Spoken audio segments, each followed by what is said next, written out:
Hello students, आज जो है मोल कॉन्सेप्ट का सेक्शन सी क्वेश्चन नंबर 1 से डिस्कशन स्टार्ट करेंगे। तो सेक्शन सी जो है वन और more than one option correct type है।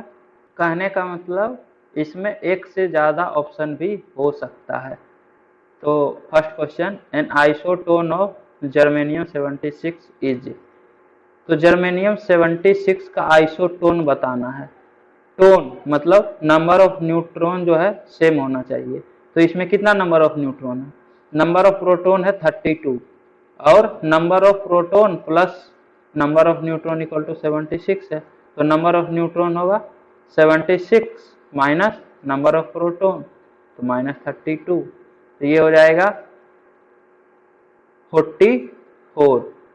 सिमिलरली यहाँ पे न्यूट्रॉन प्लस प्रोटॉन 77 और प्रोटॉन है 32, तो न्यूट्रॉन होगा 77 माइनस 32।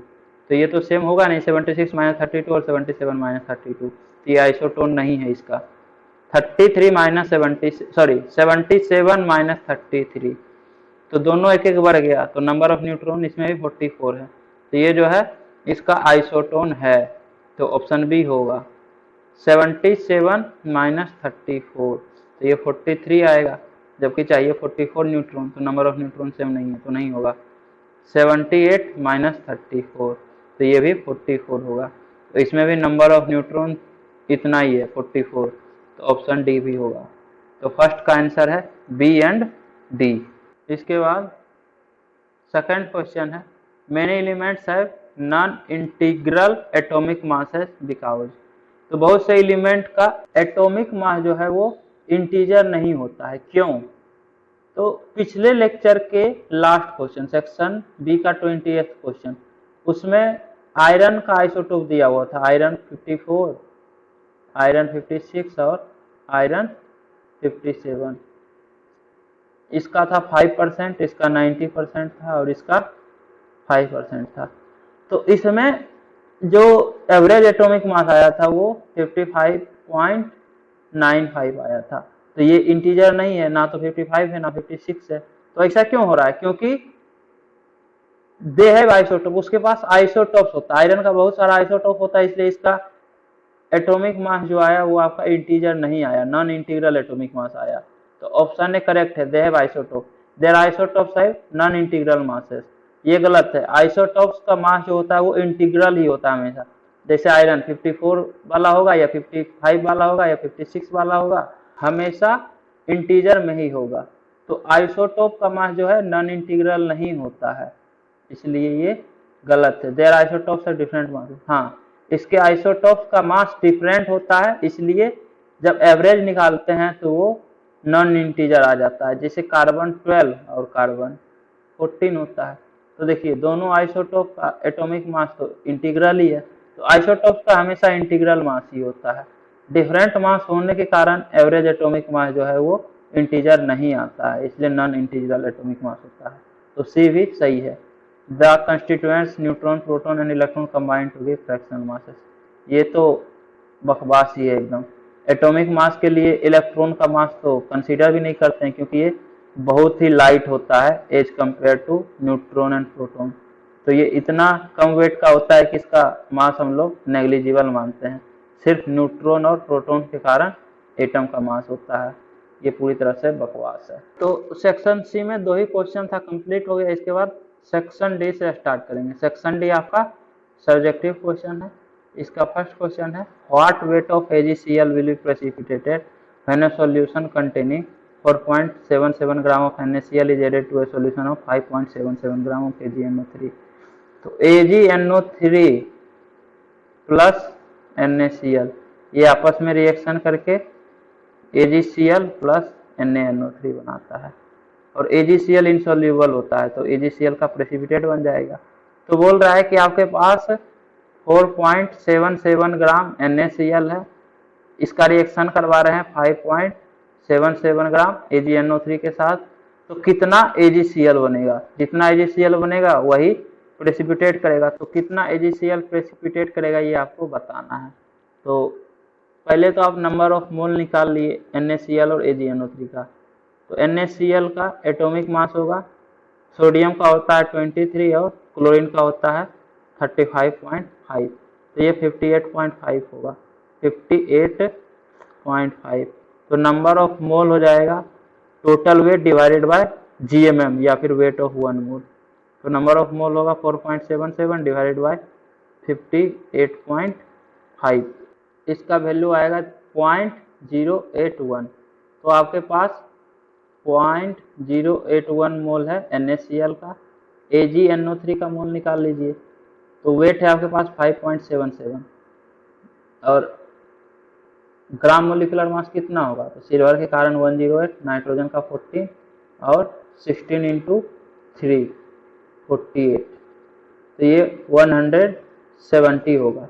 तो number of mole of AgNO3 होगा total weight 5.77 divided by weight of 1 मोल या gram molecular mass. Gram molecular mass यही होता है, 1 मोल का कितना वेट है, ये 170। इसका वैल्यू आएगा 0.034। तो आपके पास 0.034 मोल है AgNO3 का और 0.081 मोल है NaCl का। अब ये रिएक्शन 1:1 है, मतलब 1 मोल AgNO3 के लिए 1 मोल NaCl चाहिए। तो 0.034 मोल AgNO3 के लिए 0.034 मोल ही चाहिए NaCl का, लेकिन NaCl ज़्यादा है, मतलब AgNO3 लिमिटिंग रिएजेंट है और NaCl एक्सेस रिएजेंट है। जितना चाहिए उससे ज़्यादा है NaCl, तो ये एक्सेस है। प्रोडक्ट हमेशा लिमिटिंग रिएजेंट से ही डिसाइड होता है।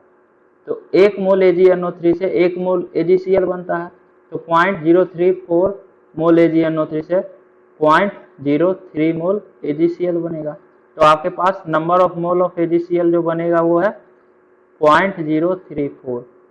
और 1 मोल का वेट कितना होगा, तो सिल्वर का वेट होता है 108 और क्लोरीन का 35.5, तो 1 मोल का वेट होगा 143.5। तो अगर आपके पास इतना मोल है तो वेट ऑफ AgCl कितना होगा, तो वेट ऑफ AgCl होगा number of mole into weight of 1 मोल या फिर gram molecular mass. Gram molecular mass he weight of 1 मोल होता है। तो 0.034 इंटू 143.5, इसका वैल्यू आएगा 4.87 ग्राम। तो 4.87 ग्राम AgCl प्रिपेयर हो रहा है, यही प्रेसिपिटेट करेगा। तो इसमें what weight of AgCl will be precipitated, तो when this solution of NaCl is added to the solution of this AgNO3, 4.87 gram of AgCl will be precipitated. इसके बाद सेकंड क्वेश्चन है 1 gram of an alloy of aluminium and magnesium when treated with excess of dilute HCl for magnesium chloride, aluminum chloride and hydrogen gas.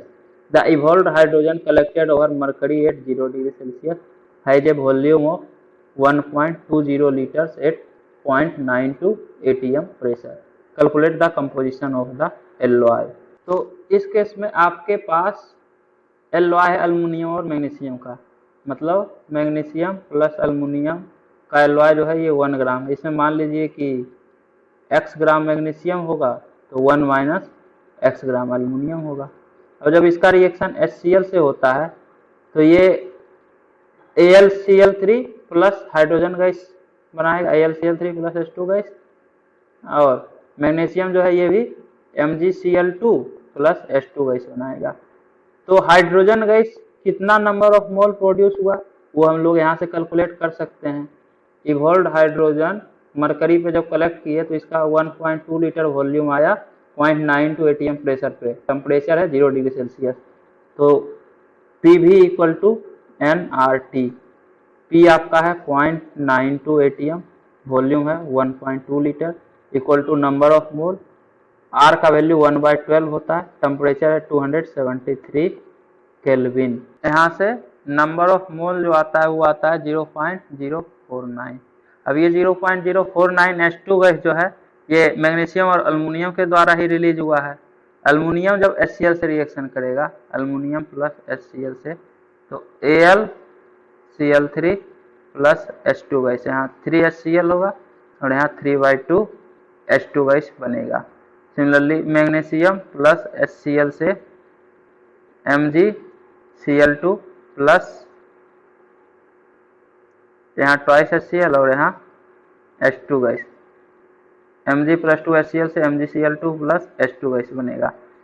अब ये 1 ग्राम में हम माने हैं कि x ग्राम मैग्नीशियम है तो 1 माइनस x ग्राम एल्युमिनियम होगा, तो आपके पास 1 माइनस x ग्राम है एल्युमिनियम का, तो टोटल नंबर ऑफ मोल कितना है एल्युमिनियम का 1 माइनस x बाय 27, और x ग्राम अगर मैग्नीशियम है तो टोटल नंबर ऑफ मोल कितना होगा मैग्नीशियम का, तो x ग्राम में मैग्नीशियम का एटॉमिक मास होता है 24, तो x बाय 24 मोल है मैग्नीशियम का। तो 1 मोल एल्युमिनियम से 3/2 मोल हाइड्रोजन गैस का बनता है, तो 1 माइनस एक्स बाय 27 मोल अगर है एल्युमिनियम का तो 3/2 इंटू 1 माइनस एक्स बाय 27 मोल बनेगा हाइड्रोजन गैस का। x बाय 24 मोल है मैग्नीशियम, 1 मोल से 1 मोल H2 बनता है, तो x बाय 24 मोल से x बाय 24 मोल हाइड्रोजन का बनेगा। तो इतना मोल हाइड्रोजन तो एल्युमिनियम के रिएक्शन से हुआ और x बाय 24 मोल मैग्नीशियम के रिएक्शन से हुआ, तो total number of mole of hydrogen gas आ जाएगा, ये इतना आ गया 3/2 into 1 minus x by 27 plus x by 24, और total number of hydrogen gas जो इवॉल्व हुआ है वो है 0.049। तो यहाँ से कैलकुलेट करने के बाद x का वैल्यू आ जाएगा, ये 9 टाइम्स होगा 3 इंटू 9 27, तो 1 minus x by 18 plus x by 24 equal to 0.049। इसका वैल्यू आएगा 24 minus 24x plus 18x equal to 0.049 into 24 into 18, इसका वैल्यू आता है 21.168, और ये 24 माइनस 6x होगा, तो 6x इक्वल टू 24 माइनस 21.17 कर दीजिए, 24 माइनस 21.17, इसका वैल्यू आएगा 2.83, 6x इक्वल टू 2.83, तो x equal to 2.83 divided by 6, ये होगा आपका 0.471। तो वेट ऑफ मैग्नीशियम आ गया 0.471 ग्राम, और वेट ऑफ एल्युमिनियम होगा 1 माइनस 0.471 ग्राम। तो 1 ग्राम में 0.471 ग्राम मैग्नीशियम है, तो परसेंटेज ऑफ मैग्नीशियम होगा 47.1%, और परसेंटेज ऑफ एल्युमिनियम होगा 100 माइनस 47.1। जबकि अगर आप इसका आंसर देखें तो आंसर में हम लिखे हैं एल्युमिनियम है 54.87% और मैग्नीशियम है 45.131%। तो यहाँ 47 क्यों आ रहा है सॉल्व करने के बाद, तो ये सब जो अप्रोक्सीमेशन लिए हैं, आर का वैल्यू जो हम 1/12 लिए हैं, जबकि एग्जैक्ट वैल्यू होता है 0.082, हम इसी को अप्रोक्सीमेट 1/12 लिखे हैं, इसका वैल्यू आ जाता है 0.083। तो ये सब अप्रोक्सीमेशन के कारण 1-2% का अंतर आ रहा है। यहाँ पे सब्जेक्टिव क्वेश्चन है तो इसलिए आप 0.082 वाला वैल्यू ही लीजिए, ज़्यादा सही रहेगा। अगर ऑप्शन वाला रहता तो 47 के आसपास सिर्फ 45 रहता तो 45% ही मारते आंसर में, और अगर करीब रहता आंसर 45% भी दिया रहता, 47% भी रहता, 46% भी रहता, तो उस केस में आपको एग्जैक्ट वैल्यू आर का लेना पड़ेगा। अगर ऑप्शन में 45% है, 70% है, 30% है, मतलब बहुत दूर दूर है, तब तो 47% अगर मैग्नीशियम आ रहा है तो 45 वाला आंसर ही मारेंगे। वो पता है अप्रोक्सीमेशन के कारण 1-2% का अंतर आ रहा है तो दोबारा करने का जरूरत नहीं है। लेकिन सब्जेक्टिव में आप यहाँ पे आर का वैल्यू 0.082 लीजिएगा तो एग्जैक्ट आंसर आएगा। इसके बाद थर्ड क्वेश्चन है, igniting MnO2 converts it quantitatively to Mn3O4. A sample of pyrolusite is of the following composition: MnO2 80%, SiO2 and other inert constituents 15%, rest being water। तो MnO2 80% है, SiO2 and other inert constituents 15% है, बाकी जो rest 5% बच गया वो water है। तो सैंपल को जब इग्नाइट किए एयर में कांस्टेंट वेट के साथ, तो परसेंटेज ऑफ मैंगनीज क्या होगा इग्नाइटेड सैंपल में, ये आपको बताना है। तो कहने का मतलब आपके पास एक सैंपल है, ठीक है, इस कंटेनर में सैंपल रखा हुआ है जिसमें कि इस सैंपल में 80% MnO2 है और SiO2 and other inert constituent 50% है और 5% वाटर है। अब इसको इग्नाइट किए, कहने का मतलब इसको हीट किए, तो हीट किए तो लिखा हुआ है कि MnO2 जो है वो कन्वर्ट हो जाता है Mn3O4 में। तो MnO2 हीट करने के बाद Mn3O4 प्लस ऑक्सीजन गैस बनाएगा, प्लस O2 गैस। अब इसको बैलेंस कीजिए, 3 मैंगनीज चाहिए तो यहाँ 3 MnO2 लीजिए, और 6 ऑक्सीजन में से 4 यहाँ चला गया, O2 यहाँ बैलेंस हो गया। अब देखिए सैंपल का कंपोजिशन दिया हुआ है, सैंपल का वेट पता नहीं है, तो आप क्या कीजिए कि मान लीजिए आपके पास 100 ग्राम सैंपल है, तो 100 ग्राम में से 80 ग्राम MnO2 होगा, 15 ग्राम SiO2 and other inert constituent होगा, और 5 ग्राम H2O होगा। जब हीट कीजिएगा तो H2O जो है इग्नाइटेड सैंपल में नहीं रहेगा, क्योंकि हीट जो है 100 डिग्री सेल्सियस से ज़्यादा पे ही होता है, तो H2O जो है लिक्विड से वेपर में चला जाएगा और वो कंटेनर से बाहर चला जाएगा। तो इग्नाइटेड सैंपल में आपके पास H2O नहीं रहेगा, ये बात ध्यान रखिए। तो अब माने कि 100 ग्राम सैंपल है, तो इग्नाइट होने के बाद H2O चला गया, तो 95 ग्राम ही बचेगा आपके पास, और इस 95 ग्राम में 15 ग्राम SiO2 एंड अदर कंस्टिट्यूएंट्स है और 80 ग्राम MnO2 है। MnO2 भी रिएक्शन करके Mn3O4 प्लस O2 बनाता है, तो O2 तो गैस है, फिर से O2 उड़ जाएगा, तो कुछ मास O2 के कारण घट जाएगा, वो अभी हम देख लेते हैं।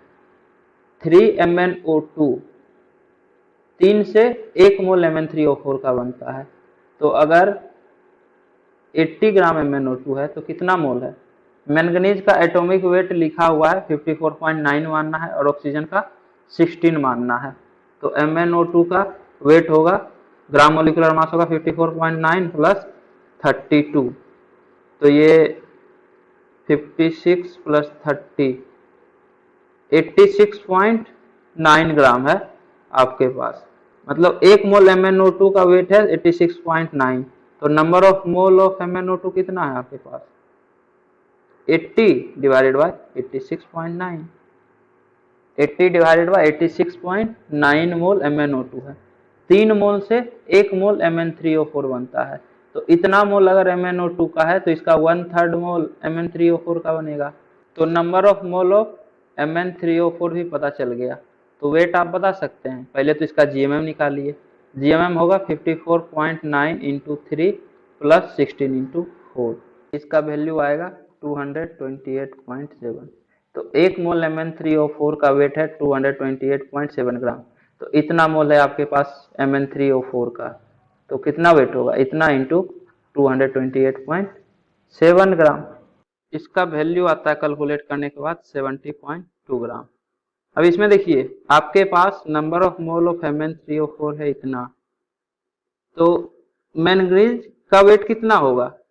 तो Mn3O4 का 1 मोल यदि है तो उसमें 3 मोल मैंगनीज का आइटम रहेगा, तो इतना मोल अगर है तो इसका 3 टाइम्स मैंगनीज रहेगा, मतलब 80 बाई 86.9 इंटू 1/3, ये तो Mn3O4 है, इसका 3 टाइम, तो ये 3 से 3 कैंसिल आउट हो जाएगा, तो 80 बाई 86.9 इतना मैंगनीज एटम है, और एक मैंगनीज एटम का वेट है 54.9, तो 80 बाई 86.9 इंटू 54.9, इतना आपके पास मैंगनीज का वेट है, इसका वैल्यू आएगा 50.54 ग्राम। अब देखिए हम माने थे कि आपके पास 100 ग्राम का सैंपल है, उसमें 80 ग्राम MnO2, 15 ग्राम SiO2 प्लस अदर कंस्टिट्यूएंट्स और 5 ग्राम वाटर था। हीट करने के बाद वाटर चला गया और MnO2 से O2 चला गया, तो 80 ग्राम MnO2 को जब हीट किए तो 70.2 ग्राम Mn3O4 बना, और 80 माइनस 70.2 मतलब 9.8 ग्राम आपका O2 गैस बना, तो 9.8 ग्राम भी चला गया, O2 गैस तो बाहर चला गया, इग्नाइटेड सैंपल में ना तो O2 है ना H2O है, तो इसके कारण वेट घट जाएगा, तो 100 ग्राम में से 9 प्लस 5, तो ये 14.8 ग्राम वेट चला गया, तो जो इग्नाइटेड सैंपल है उसमें सिर्फ Mn3O4 और 15 ग्राम आपका SiO2 प्लस अदर कंस्टिट्यूएंट्स है, तो इग्नाइटेड सैंपल का वेट है 70.2 प्लस 15, मतलब 85.2 ग्राम है इग्नाइटेड सैंपल, उसमें से 50.54 ग्राम मैंगनीज है। तो परसेंटेज कंपोजिशन मैंगनीज का क्या होगा, परसेंटेज ऑफ मैंगनीज होगा 50.54 डिवाइडेड बाय 85.2 इंटू 100, इसका वैल्यू आएगा 59.33%। मतलब इग्नाइटेड सैंपल में परसेंटेज ऑफ मैंगनीज 59.33% है। आप 100 की जगह कुछ भी मान सकते हैं, उसी रेशियो में Mn3O4 प्रोड्यूस होगा, उसी के अकॉर्डिंग मैंगनीज भी रहेगा। अगर 200 ग्राम सैंपल का मानिएगा तो उसमें 160 ग्राम रहेगा MnO2, 30 ग्राम रहेगा SiO2 प्लस अदर कंस्टिट्यूएंट और 10 ग्राम रहेगा H2O। जब ये रिएक्शन करेगा तो 70.2 का डबल उतना ग्राम Mn3O4 बनेगा, 50.54 का डबल मैंगनीज बनेगा, और 30 ग्राम आपके पास अदर कंस्टिट्यूएंट्स था, वाटर तो चला ही गया और ये भी चला गया, तो Mn3O4 और अदर कंस्टिट्यूएंट प्लस SiO2 बचा, तो उसका भी मास डबल है, तो टोटल मास भी डबल होगा और जो मैंगनीज प्रोड्यूस हुआ उसका भी मास डबल हो जाएगा, तो परसेंटेज तो वही रहेगा। सिमिलरली आप कुछ भी मान सकते हैं वेट, परसेंटेज हमेशा मैंगनीज का 59.33 ही आएगा इग्नाइटेड सैंपल में। इसके बाद जो है अगले लेक्चर में क्वेश्चन नंबर 4 से डिस्कशन स्टार्ट करेंगे। तो उम्मीद करता हूं कि आपको ये वीडियो पसंद आई होगी। यदि आपको ये वीडियो पसंद आई है तो इसे लाइक करें, कमेंट करें और अपने दोस्तों के बीच शेयर करना ना भूलें। Thank you.